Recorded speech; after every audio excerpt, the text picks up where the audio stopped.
যারা এই প্রস্তাবের পক্ষে আছেন তারা হ্যাঁ বলুন। যারা এই প্রস্তাবের বিপক্ষে আছেন তারা না বলুন। আমার মনে হয় হ্যাঁ জয়যুক্ত হয়েছে, হ্যাঁ জয়যুক্ত হয়েছে, হ্যাঁ জয়যুক্ত হয়েছে। অতএব প্রস্তাবটি এই মহান সংসদ কর্তৃক সর্বসম্মতিক্রমে গৃহীত হলো।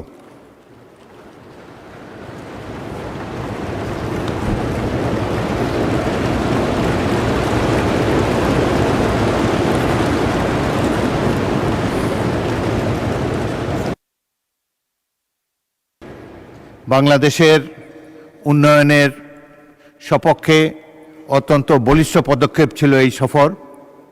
সাথে সাথে আমাদের নিরাপত্তার প্রশ্নে বিশ্ববাসীরও দৃষ্টি আকর্ষিত হয়েছে।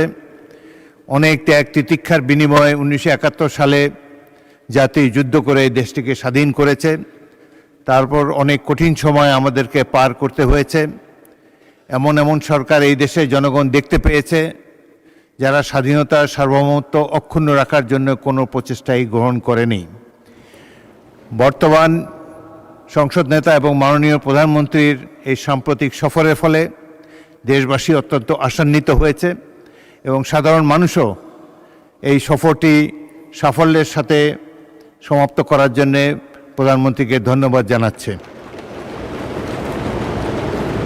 আমি এখন মাননীয় স্থানীয় সরকার, পল্লী উন্নয়ন ও সমবায় মন্ত্রী মির্জা ফখরুল ইসলাম কর্তৃক উত্থাপিত এই প্রস্তাবটি ভোটে দিচ্ছি। সংসদের সামনে প্রশ্ন হচ্ছে, সংসদের অভিমত এই যে মাননীয় প্রধানমন্ত্রী জনাব তারেক রহমানের 21 থেকে 26 জুন 2026 তারিখ পর্যন্ত মালয়েশিয়া এবং চীন সফরে অভূতপূর্ব সাফল্যের জন্য এই মহান সংসদ মাননীয় প্রধানমন্ত্রী ও সংসদ নেতা জনাব তারেক রহমানকে ধন্যবাদ জানাচ্ছে। যারা এই প্রস্তাবের পক্ষে আছেন তারা হ্যাঁ বলুন। যারা এই প্রস্তাবের বিপক্ষে আছেন তারা না বলুন। আমার মনে হয় হ্যাঁ জয়যুক্ত হয়েছে, হ্যাঁ জয়যুক্ত হয়েছে, হ্যাঁ জয়যুক্ত হয়েছে।